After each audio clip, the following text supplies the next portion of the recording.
Who's starting? Because I don't even Has know anymore. I'm just kind of waiting for the black hole to open or whatever thing you want to use as the metaphor. Something Oh, is for about sure. to go down here. No, I'm just kidding. Sorry, I had to. I had to just think I one I time. wouldn't be surprised in the slightest that you're ready for it. Oh, so it's MSP Community Live. I think at this point it's Matt and Josh and team's show. Like I'm just here, but every once in a while I like to pop up like the friendly ghost, right? So Yeah, what you call it. the But it's good OG. to be back. Yeah, the OG team. We're back on, man. So first and foremost, ITNS. I haven't, gotten the recap from you on ITNS yet. And I know you put your heart, blood, and soul into it, and probably, made a few sacrifices. You do what you got to do. So, give me the highlights. Burned Give a me the lot of recap. Yeah. so what you can get the long version in that LinkedIn video I posted. Mhm. What I've said on this is that while we're certainly not there yet, this thing is back on track now. We've succeeded in turning the ship and making this more of an industry security event again. And I don't mind saying, right, I know this is public. I don't mind saying that it started to get very ConnectWise heavy, very product heavy, very sales heavy. And what I think we've done is reset the event based on that. So now it's really more like a security, very community driven, very inclusive event, all just trying to share knowledge and get better. Um, Well, that's the catch, right? It's and like it, you know what you know, but you're at the end of the day, you are ConnectWise. You are, and I'm not trying to trivialize your. I mean, obviously, you're Matt Topper. You've been here long beyond outside of your first foray into ConnectWise. But what I'm saying is, to a hammer, everything's a nail. So I completely get, even with the best of intentions, it's super easy to get subsumed by all the stuff yeah, and you're so excited about the stuff. And I'm not saying you, because you weren't in charge in previous years, but to sit back and say, I see it. I know we need to make some changes. We kind of went too far down this path. Let's reset. And for what it's worth, I had major FOMO because everybody telling me all the stuff going on and how much they enjoyed it. And back to the ITNS that I personally love. I really regret missing it. So I'm glad to hear that, dude. yeah, and right, it's such a good point because I made a point of saying we reset it without saying it was bad before, right? We're just kind of Yeah. changing the direction somewhat, but I Yeah. totally see how it got that way, and it's nobody's fault really. Nobody intentionally said, "Hey, let's make this a product event." It just happened, and now we're No. back to Well, the original vision. to be fair, security is a ginormous component of ConnectWise, right? So, like, if we just That's covered true. ConnectWise security stuff, that could be a conference by itself. If you really don't do it, please God, don't do it. But you get what? We're So, not like, doing yeah, that. I don't fault you guys at all. As if anything, I applaud it, saying we need to. This is a way we can improve. So, and that's not Yeah, easy with so such it's a all giant good. ship. So, good on you. Yeah. I'm taking next week off because I'm not physically exhausted anymore, but my social battery is like in the negatives from being on for a week straight. Yeah. Yeah, I'm a big fan of that. It's I've cut back my conference schedule significantly this year for exactly that reason. Um, I was burning myself a little too much, and I'm not Rob Ray, Amy Luby, the ones that are doing like back to back conferences every single event.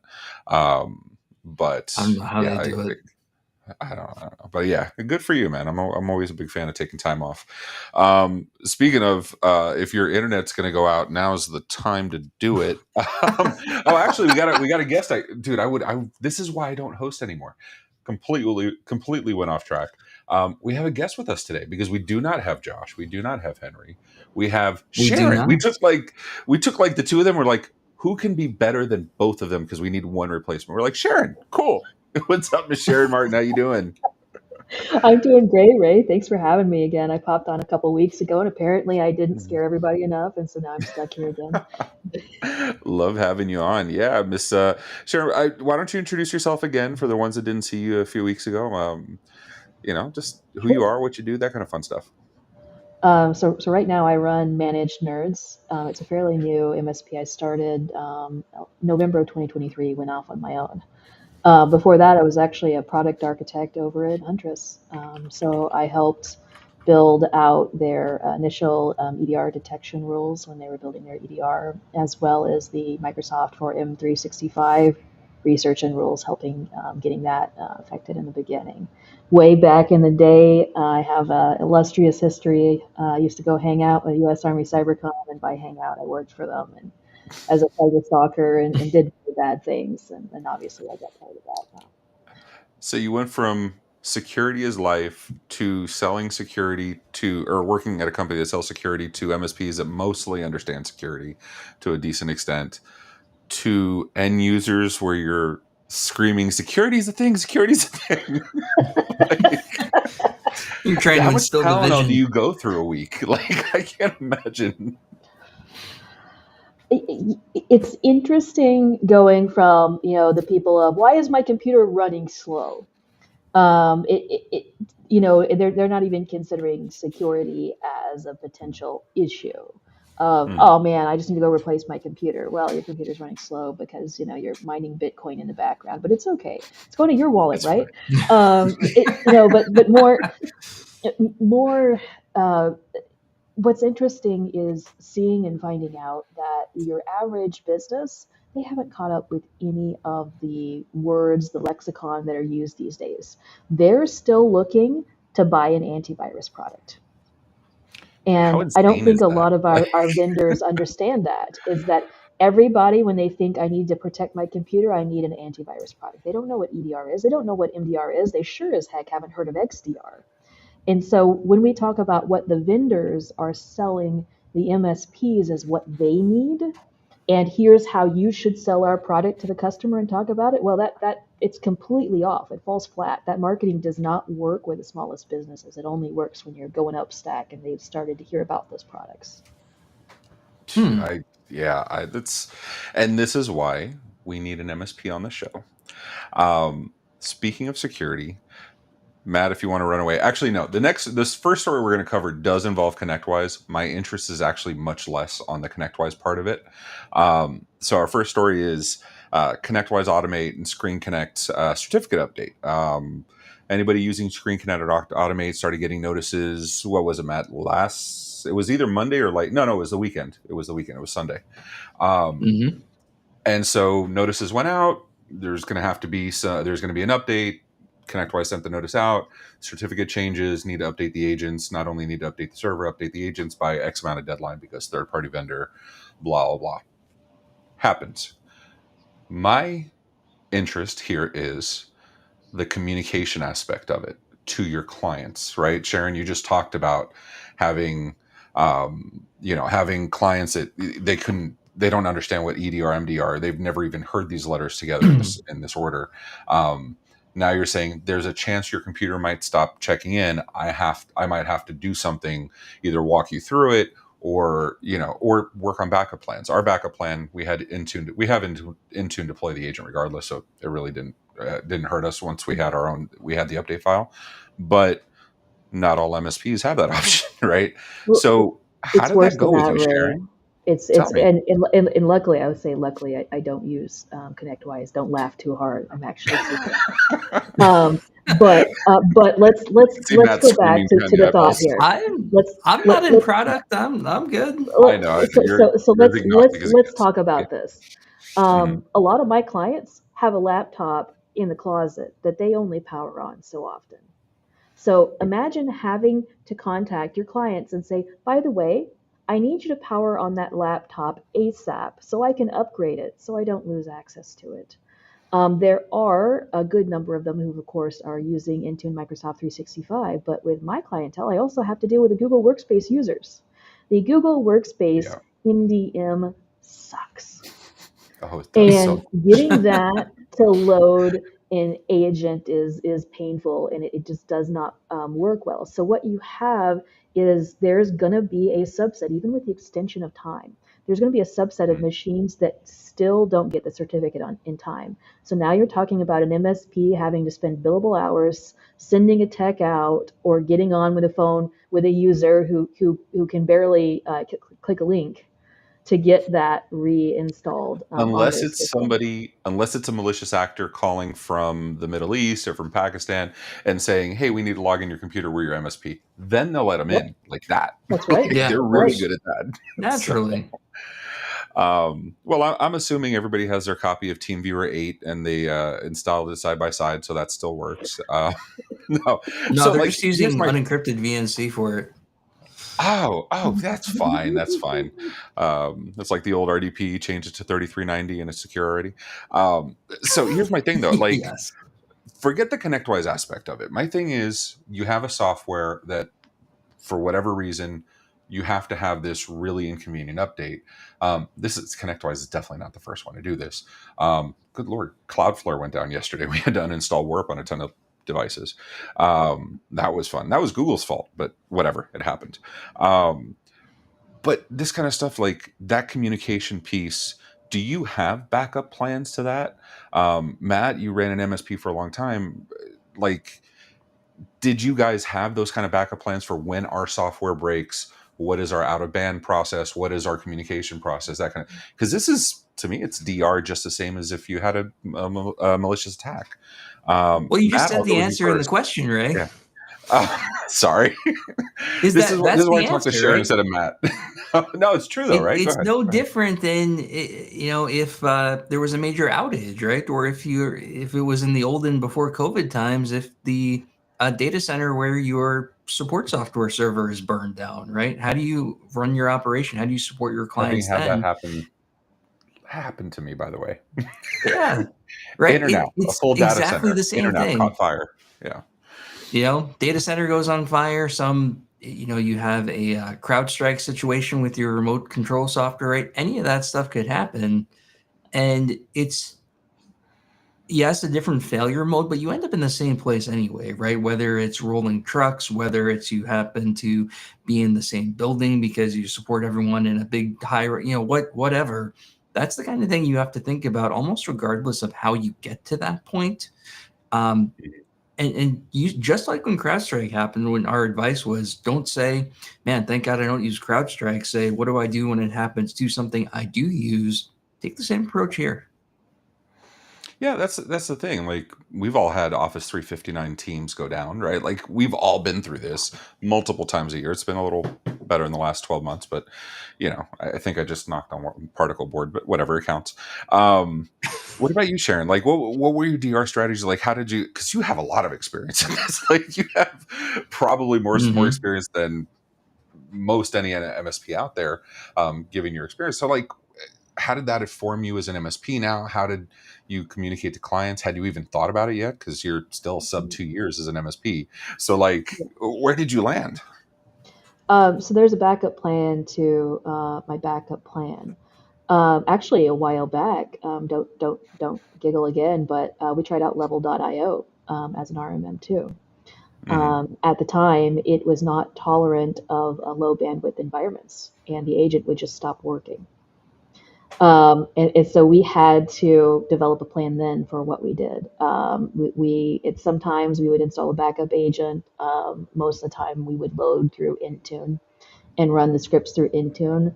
And luckily, if you're running a script through Intune, the easiest thing is then to just call the client and have them reboot it. All of this falls apart though when you're working with Mac computers. And again, we're working with users who have very odd system configurations, and so we do work with a lot of Macs. And that is you're getting on with the client, and sometimes you're just screen sharing via Teams, and they screen share and you walk them through the clicks. But we Yeah, have the hours that our clients are typically open and working, and then we call them when we know that they're not busy, and get on one of them then, so it's less disruptive. nice. Yeah, it's a challenge, right? Because it's like stuff. Yeah. It gets to a point where like things are going to break down. You're going to have communication. We have the same thing, even as a phone company. Like we have, if our voice goes down, we do this. If Teams go down, we do this. And especially when we were all local, being in Miami, when a hurricane's coming, we do this. Like or a bad thunderstorm. Yeah. So it's just part of life. Um, I wonder how, Sharon, are your clients mostly in your same geo, or do you have a bunch of remote clients, or what's your? I have a mix of them, which was actually very interesting. You mentioned hurricanes. We got hit hard by Mhm. Hurricane Helene in this area. We were without power for over a week, running off a generator. And so when you talk about what do you do in those emergency situations, Yeah. yes. And the best thing that you can do is you find Wi-Fi and you find a place to hang out, and until you can help them. And so our remote clients were used. It's pretty easy to deal with them and get stuff updated, installed. Because how do you think we got there in the first place? It's That's our true. in-person clients where we're usually going to come in and do a hand touch to help them install. There's a reason they needed an MSP local. That's Yeah. interesting. I would have assumed at first glance that it would have been the opposite. The remotes would have been more difficult. But you're right. You No. already had to set them up remote. You already had, like, you've been managing them remote. So it's a little different animal. Matt, you were about to say something? Well, I guess it just depends on the failure mode, right? If it's something that's going to be difficult to walk an end user through, right? I mean, Sharon, you brought up Macs. What's more fun than trying to walk an end user through ad hoc remote support on a Mac and getting the permission set? It really just depends. In some cases, it's just, hey, you have to call them up and say, this is going to be down. You have to reboot. That's no big deal. But if you have to go in and fix some, boot driver that's causing your OS to not load, much different story on remote clients. So do you guys like, because you guys had remote clients too, Matt? You guys were a large organization. Did you guys, both of you, do you ship devices back when it gets to that? Do you try to find some local remote hands? What's the SOP there, Sharon? We were Uh, mostly, oh, sorry. Sorry, she I was would she say was doing the quickly. big nod. So Well, go ahead I and was going to respond. say we have some devices on standby for every client that we can ship over. And then also sometimes we will go and try to find remote hands to help us out if we know somebody in the area, which means building contacts. But we do have devices on standby when they upgrade. We have them ship the old equipment back to us. We have shelves allocated for each client that we're storing the backup systems on. We can quickly deploy out. What about you, Matt? Pretty similar. Most of our clients were relatively local geographically. For the most part, our remote clients were things like satellite offices for an existing client who was already local. Um, we made big use of just other industry contacts, right? I don't want to like pitch peer groups or anything, but just from Mm. being so involved in communities and things, I feel like we knew um, MSPs that were local throughout most of the country. And if it really came to it, we would just call one of them and do a remote hands for them. Yeah, I'm such a giant proponent of like community. I said that back in the day. Like when I started MSPing, it was I went to ConnectWise from a previous platform. I won't say what it was. Actually, yeah, I went from Enable Autotask, this is 2011, to ConnectWise, to the full scam suite. And it was one of those things. The driver was not the technology. The driver was the community. Because back then, the ConnectWise community was one of the largest. Even for back then. And it's like, and I hadn't even Mhm. found Reddit, which is ironic given our positions, but given that we're both moderators of our MSP, but I hadn't even found Reddit yet. And so, just having that community, and we say community now, but it was peer groups then, and the peer groups still stand Yeah. today. But the theming is exactly the same. Find friends you can rely on when shit hits the fan. Um, You I got know it. for a fact all three of us have those people that we know, if shit hits the fan, I need to pick up a phone and call this person, and they'll help out. So that's all I got for this story. Anybody got any closing thoughts for this one, or Matt, you want to take us to the next? Sure, we can lead on to the next. I'll start talking about how my friends now are bartenders more than anything else. All right. So what's the All story right. here? All right. So, story is sizable but dated client. I haven't read this beforehand. I have an opportunity to reestablish a better relationship with an old client. Long story short, new owner, same mostly staff. Staff still loves new owners, bit of an unknown. Um, skip all the details. Basically, to me, this sounds like a reclamation project, right? This is someone Yeah. with not a good setup, right? A lot of organizations call this a startup project, right? Just meeting those minimum baseline requirements to be a client. And the question was, um, I think the question was, how do you do that, or how do you charge for that, or how do you get that going as a new element? You kind of dropped off the screen before I saw what the OP's actual question was, but I think it was a how do you factor that in and charge for it. Yeah, it's the closing lines. What would you charge monthly? I hate the pricing thing, but what would you charge monthly, assuming they're willing to take all my advice? Obviously, the upgrade itself would be billed separately, but I want to get them to MSP agreement before I bother doing all the upgrades. And this is Ontario, Yeah. with a So 6 forget about million. the actual dollar amount for now, because Yeah, that's geo but specific. yeah, so 6 million Canadian is like 4.8, almost That 5 depends. US. Are I want to there say. like, is there poutine included and all dressed chips and maple syrup and stuff? Maple syrup, of course. So, like, to me though, I don't mean to admonish the author of the post, Desmond. I'm not giving you shit for that. I promise you, we've all had those clients. But my first take on this is, you have an existing client with a shit network. Why have they had a shit network up to now? Especially if you have a Mm-hmm. fantastic relationship with the staff. Now, I completely get money issues, timing, other projects. Like, that's what I'm saying. I'm not giving them shit because we've all been there. But my thing is, if you couldn't accomplish it before, I'm I'm curious how he expects to, or how they, I don't know if it's a man or woman, how they expect to get this accomplished with the new owner that they have no relationship with. I agree, Yeah. new opportunity to improve things, absolutely. I wonder, pricing to me doesn't seem like the problem there. Like, the problem there is communication and trust. Um, how would you guys approach that I feel like we're missing some context here. Right. on a Reddit Did post? the new owner come in and say that they're now looking to fix this? Is that what led to this? Or is it, hey, we're going to try and take another swing at this now that we have a new owner? And it would be two very different answers based on that. Yeah, there's a big difference between the company was bought to improve and the owner died and his kids took over. Like, it's a different conversation altogether, right? Um, Sharon, what's your take on this? Red flag, assuming they are willing to take all my advice, which to me means they didn't take the advice last time. You've got nail on the head. And I would say, well, if they're not willing to take all your advice, I wouldn't take them on as a client. Do you really need this trouble and pain? Is it that you need this monthly minimum? Let's not even talk about the how much are they paying yet. Mm. Why didn't they take your advice last time? Did they find that it was too expensive? Did they find that it was too disruptive to the business? Is it because they're stuck in their old ways and they need training? What was the reason they didn't take your advice before? Address that, and then when you come in with a proposal, you need to factor that in. If it was price, figure out how you can stage the price over time. If it was education, include user education in your price and charge appropriately for it. And that's the nail on the head I was trying to get to. It was, Yeah. you know what I mean? This is obviously, and I'm reading tea leaves here, but if the person's concerned about how to present pricing, I'm going to guess they don't have the most.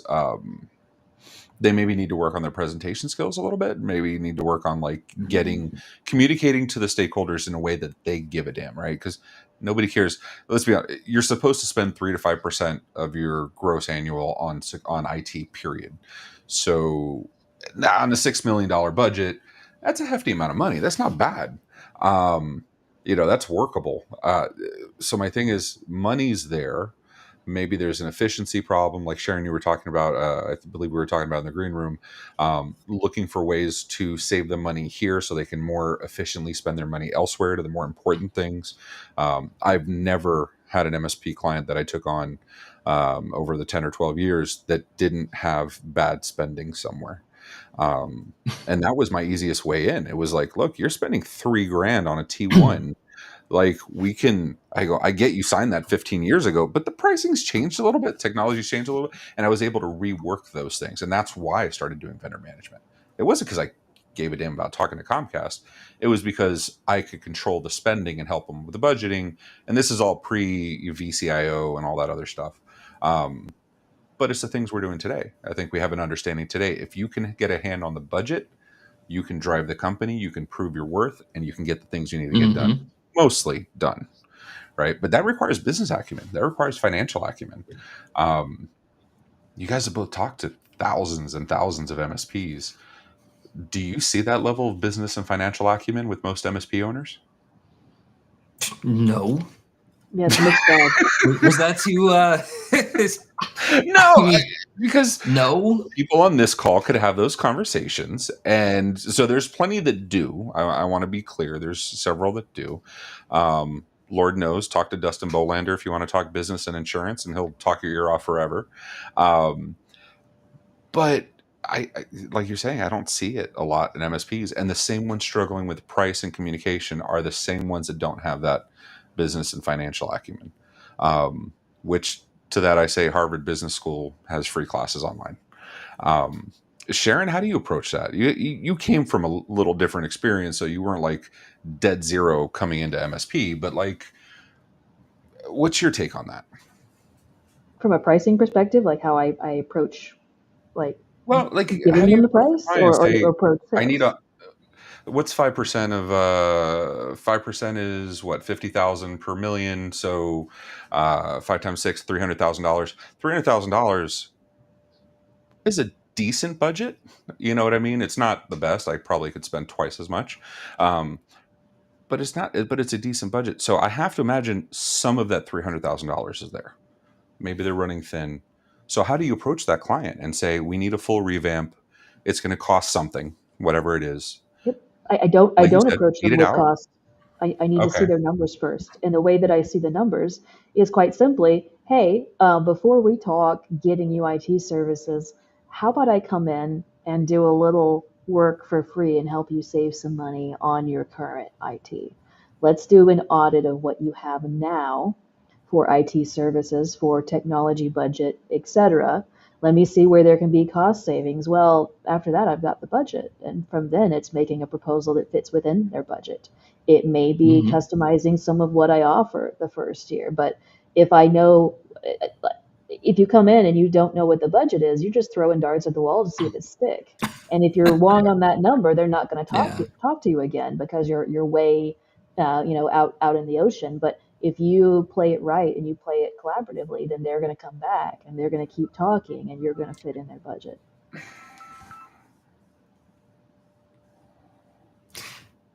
While Ray's checking his phone, No, my if earbuds, they got hijacked by oh, my phone, so I couldn't. We had to have one technical issue. We started on time. We're all here. We have an agenda. We had to have at least one technical issue. Come on. I thought it was going to be the renovation guys like knock down the Yeah. power Oh yeah. pole or something. I'm waiting for the Um, ceiling to collapse because they're painting the roof too. Like something's gonna happen. if I could like give one thought or piece of advice to this poster, it would be if you can identify, like, take some time and identify why this didn't work before with the old owners. And if whatever that reason hasn't changed by now, then what are you even doing? Right? Like, if you really know why they didn't take your advice in the first place, and if you just go back with the same piece of advice for the same reasons, um, stop and think, like, is this worth it? Yeah. Well, and we were talking green room, right? Like we get asked all the time, if you started an MSP, what would you do if you started an MSP today? And my answer is always, I wouldn't. And it's for stuff like this. I got really, I have, I'm not, it's not bragging. I am a traditionally trained network engineer. I got my CCIE, I got the experience, I got the CV. That is really hard to compare to the person that watched a couple of YouTube videos. Um, And so finding the right client for me was the thing that made that difference. Finding the client that had a need for expert network engineering, that had a need for global infrastructure. Um, that's how I started looking for clients. And that kind of leads us into the next story. Those clients more amenable to larger financial purchases. But this one is perfect timing for Sharon because we were just talking in the green room how finding her niche, she went polar opposite of what the industry norm is, and I definitely want to hear about that because I think that has a ton of value for people like trying to figure out which way they go. So we got this story. How did you find your niche from First Call Digital? I'm curious how you found your MSP business niche. Many MSPs target similar industries: construction, distribution, education, gov, finance, healthcare, so on and so on. Did you niche your MSP into only one or two of these sectors? Why? Was it because you liked the business relationships better, paid more reliably, you had a better budget, felt uniquely able to sell to their specific pain, felt there was more market share? Um, whatchamacallit? Sharon, you went through this. You've been at this already. When you formulated your MSP, what did you do? Where'd you start? Well, one of the things I noticed when I was on the product side, even at Andres, is your MSPs that they help out small businesses, but often they don't serve the smallest businesses. And I know a lot of folks are going to say, hey, it's because you can't really make a profit at that. You can't do it at scale at that. And I took it as a little bit of a challenge because here's this untapped market that nobody's working hard. Man, that's opportunity. And so that list that you had up on the screen, that's everything I've tried to avoid. Um, I'll put that in the I chat want the for sure. people that nobody is advertising to, that nobody is touching, and that don't even know what the word cybersecurity means. I want the lawn care guy Yeah. who doesn't even have a computer and he does all his work on his tablet and his cell phone. How can I help him keep his Facebook from getting hacked and falling for the phishing emails? How can I help him do better in business? Because one day he's going to grow enough so he buys an office and he has an office assistant, and then that grows over time. Now he has techs. Now they need technology. So find them early. Find the people that other MSPs don't touch. I'm not even going to expand my marketing budget fighting the other MSPs over these same clients over and over again. And so that's how I Mm. found my niche. Is I looked at it from a market perspective. There are vastly more businesses with 10 or less employees than there are with a 10 or more. It's actually a fairly small set of companies that meet the, juicy clientele that MSPs tend to want. I'm seeing a recurring theme with you that it strikes me that you really enjoy the business building part of it, and that you go into your MSP clients with that mindset, not what tech can we use, what AV can we use, but how can we make the business better? And then Right. that all is in service of both the client and yourself. And that's what I was kind of talking about, finding what's important to them. Um, Matt, how did you guys handle it? So I think we have what I'm guessing is a pretty typical story in that we found our niche almost by accident. In the very early days, you kind of take whatever business comes your way, right? And we started finding that the best organizations to work with were, for us, the professional services vertical. And the reason was people like lawyers, accountants, financial professionals all understood the money for time equation, like for paying us. They would argue about the bill for sure, the number of hours and Oh yeah, things. But if you talk to a lawyer, they get that time costs money, right? And it's a yeah. very easy conversion for them. Um, so organizations like that ended up working well for us because they saw the value in what we were doing, and then we started to become um, experts, or like SMEs, right? Because we had all lawyers with the same software and all financial people with the same software, and the prototypical accountant with like 75 versions of QuickBooks installed on their desktop and all that stuff. And it kind of snowballed from there. We did occasionally go into other industries. We for a little bit focused on medical. Didn't really stay there long. It turned into an account management nightmare. Um, Kind of the same thing with manufacturing. We would have some manufacturing clients, but we got sick of dealing with 25-year-old ISA card CNC machines all over the place and that kind of stuff. So we kind of stuck in that professional services vertical with the occasional client along the side. But all that's to say is, it kind of happened by accident, and I'm guessing that not that many MSPs go into day zero of the business knowing what they're going to focus on. Would be my guess. You I might be the exception, Sharon. Yeah, seriously. Well, that shows. Okay, I've always been a giant fan of apprenticeships. It builds the experience to inform you of how when you want to go out on your own, or even if you want to go into your professional career. It doesn't matter.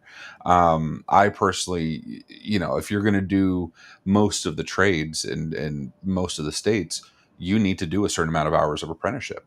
They have to Mm. be signed and validated. our industry doesn't have that. I grew up in that though. That's what I had that's probably why I'm such a big proponent of it. But I got my start in Big Brothers Big Sisters. I was 8 years old. My big was an engineer for IBM, taking me to these AS400s and satellite communications and playing with these main boards that I had no business touching at 8 years old. But if it wasn't for that, I wouldn't be where I am today. I'm immensely grateful for that. And so yeah, I get you, Jonathan. Sometimes I don't want to be the owner either. But my thing was, so like, I got a little bit of, I fell into that, but I was already working at the police department. I started getting jobs because I always had side gigs. It's like the normal thing when you work PD. You always have a side gig. So I always had side gigs doing IT consulting, and I got a few recurring clients. This is before ACE was a big deal, so I did the block hours and whatever, and then moved into ACE fairly early. But those first 6 months, and then eventually I said, you know what, I'm gonna do that full time. That's more fun, more money. So I officially retired from the police department, went full-time MSP. By the time I started full-time MSP though, I had 3 or 4 block hour clients, not major money. I'm talking like $100 a month for like 2 hours in manufacturing. I had a major bakery distributor that was a client, but I started looking, but that informed what clients I liked working with, which clients we communicated better because we were sort of having the same conversations. And then that informed me to find a vertical. I first went hard into a single vertical because I wanted to be the subject matter expert in that area. I wanted to be the big fish, small pond. And then, as most verticals have some kind of ancillary tie into the next one, bleed over to the next one, I went on. So I did medical, legal, blah, blah. And eventually turned into anybody regulated, right? FINRA, FERPA, SOC, FDA, whatever. And those were my people because they had compliance requirements. They've had them for decades. Like, talk to a CPA firm. They've had compliance requirements for decades. Title companies, the same thing. And so that's what I went.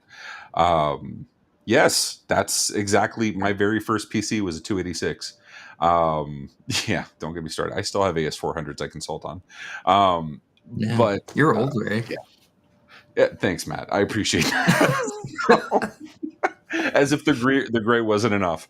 But that kind of stuff, but like that worked really, really well.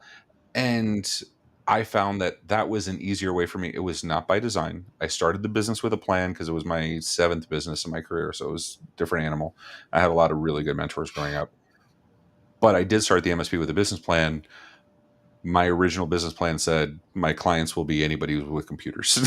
And so I did need to revise that a little bit over the years. But I'm a strong proponent. Find a vertical first so you can, especially if you're starting out, find a vertical so you can know everything about that business. If you do auto shops, mechanic shops, Lord knows those freaking machines running Windows XP embedded, and you can't touch them because if you sneeze the wrong direction, you got to go find the 3.5-inch floppy.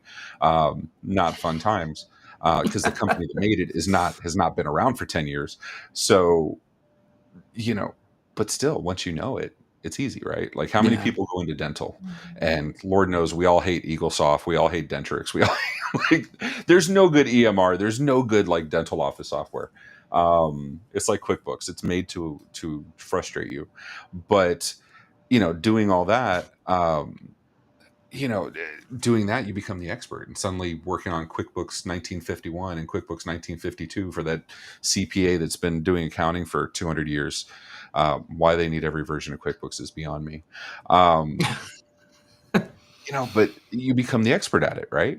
Like, what was it? QuickBooks Enterprise, if the file got over 4 gig, it took a shit, like that kind of stuff. You get really good at fixing those things, or log rotation on Exchange servers. We've all been there. I forgot who I stole it from, but wanting to grow as an ideal customer profile, ideal client profile. I like that's that. The winner right there. That's good. And I would imagine that's the exact kind of client Sharon would freaking kill with, right? They want to grow. They know they want to do something, and they have a business builder MSP. Hell yeah.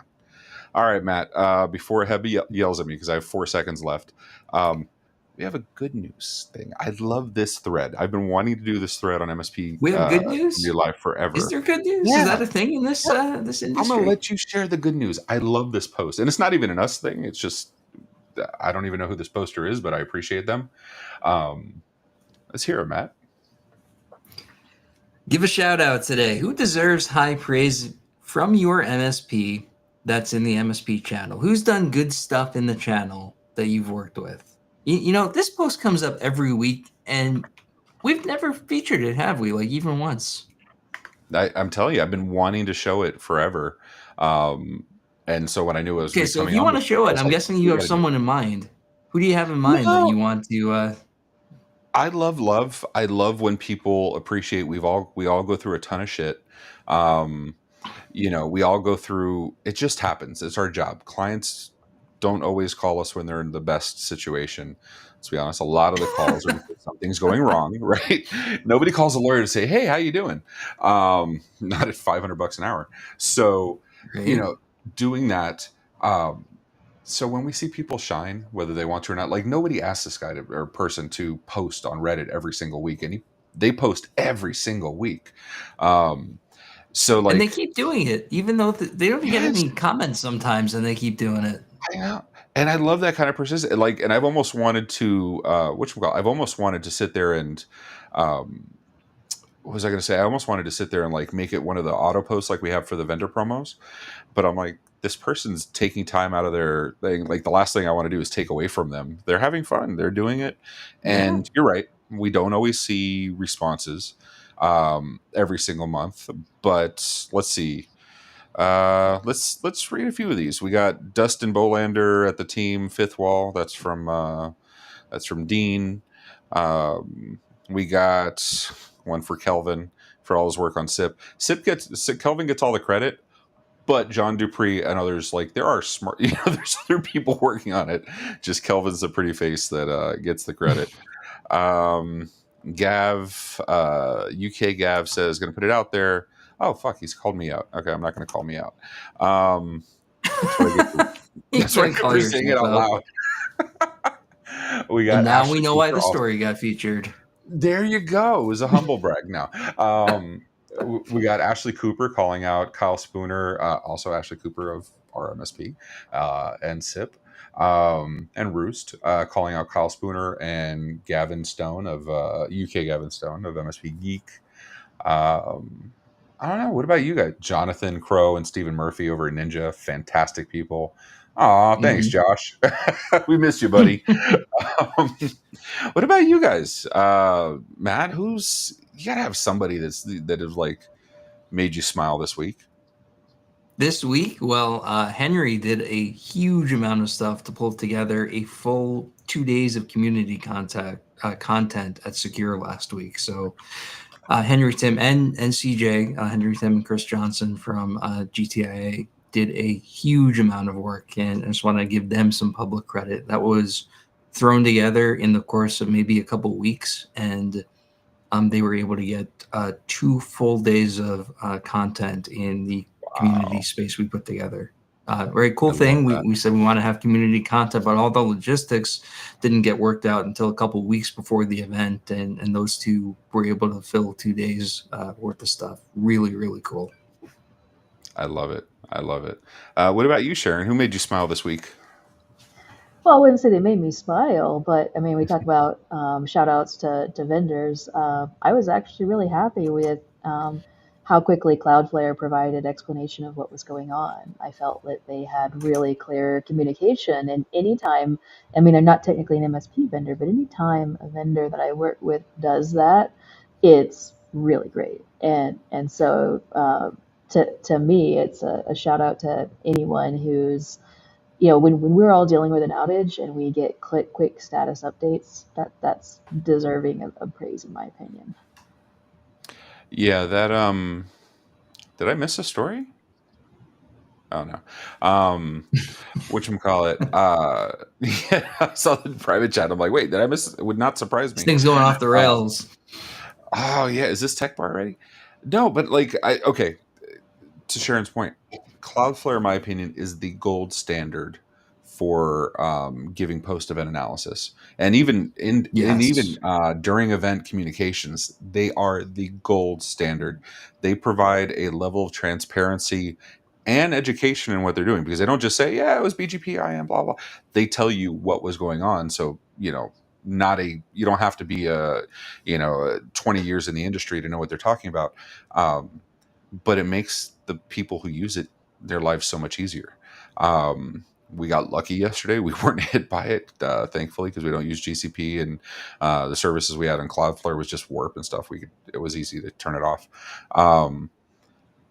But that calm in the storm and that communication makes the MSP's life easier, because you can communicate to the client as to what's going on, as opposed to they're looking into it, right? Like the CrowdStrike event, there wasn't a whole lot of communication as to what to expect and what's going on. Like, it was just like, hey, let's see what's up. And to me, that creates more problems. That is when your employees get burned out, because it's already a stressful situation. Don't make it worse. Don't give nothing, no expectation. I'm a big fan of, this is our update, you can expect the next update by. So there's no like, what's the latest update? And Cloudflare does it. Vendors throughout the world look at Cloudflare. They have a long history of doing this. And my understanding is this outage wasn't even their fault. It was Google Cloud, right? Their IAM service that took a dump. Yeah. You're right though. Cloudflare is so good. Like, I can see the write up starting with 2 paragraphs on this is what BGP is, by the way, so that when you're right, yes, and no one else does. I mean, how awesome is that? Okay. And it's always BGP. Like, the people say it's always DNS. You don't have to log in. Like, you don't have to log in to get the analysis. That's like that's true. They don't get it. Hate is they put the analysis behind a login. It's like, okay, cool. So now if I don't have that login handy, I can't read what's going on. Thanks. Yeah, I companies that hide their status pages and their major incident reports or whatever, their incident studies, like the people that do that and hide it behind login walls or whatever, you're just as bad as the people on the SSO tax website, in my opinion. Right. If you can't, I look at that, yeah.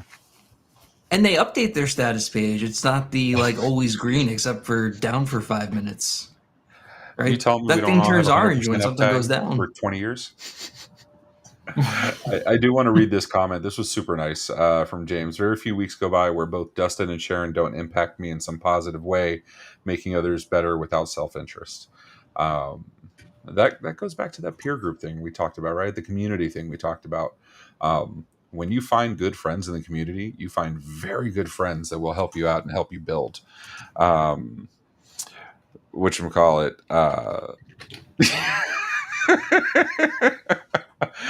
I'm not gonna. Yeah.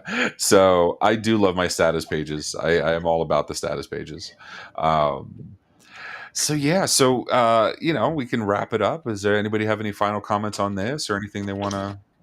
Any other comments on any other stories?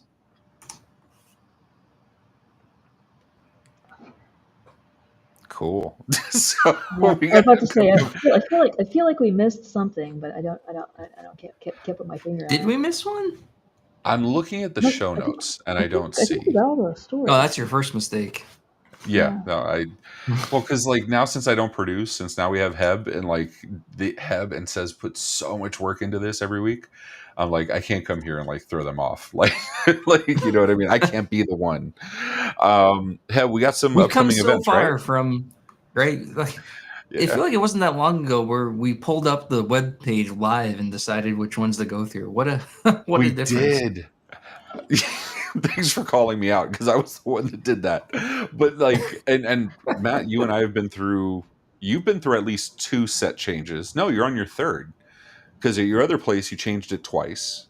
Now you're on your 3rd set change. I think I'm on my 3rd set change or 2nd set change as well. It's just one of those things. I'm telling you, Sharon, once you go down that AV rabbit hole, you'll be like, no, shotgun mic and blah, blah. And it's, I need LED panels and whatever. But that's neither here nor there. That's MSP Community Live. Heb, what events do we have coming up next? We got London Tech Week, GTIA, which is formerly CompTIA, UK, and Community Meeting and Spotlight Awards. We have ChannelCon in 2025. ChannelCon is Nashville, I want to say, in July. It is Nashville. And then we have and then IR Games. Join IR Games. Join Josh. Join Bob. That is so much fun. Matt, you've been on IR Games too, right? I don't know that I ever have. And I feel bad because I made this whole point of bringing IR Game live to Secure and then didn't have time to be in it. What about you, Sharon? Have you ever been on? So I only heard of it recently, and now I've just been trying to work it in my calendar. It sounds really fun. I think it Yeah. should be. I think it would be funny if they had a leaderboard and you had MSPs competing in the IR games against each other. Yeah. Anyway, Bob Miller and Matt Lee doing their absolute best to throw you off track. Like it yeah. is harrowing. I fortunately had Amanda LaChapelle on ours, and she was the savior until she had to go to her concert. Then it all fell apart from there. Um, but it is fun. Well, Josh, I know you were in the chat. You got 2 people you need to have on, dude. Go hit a Bob and make it happen.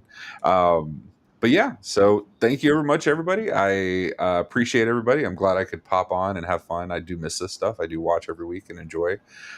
Matt, you and the team do a phenomenal job. And Sharon, it's lovely having you on. We way too long since we last saw each other. So it's good to see you. Matt, anything you want to say before we go? No, thanks for having me on as always, and thanks for watching. I'm gonna go sleep for the next week. And the wonderful Sharon, thank you so much for joining. Anything you want to say Thank before we you. take off? I mean, again, thanks for having me back on. I'll try to come hang out occasionally and see where I can help. Awesome. All right, everybody. I'm going to close this out because I don't get the opportunity anymore. Thanks so much for joining MSP Community Live. We appreciate you. Have an awesome and wonderful day and weekend. Here's to no alerts, no knock alerts this weekend. Have a good one. Right.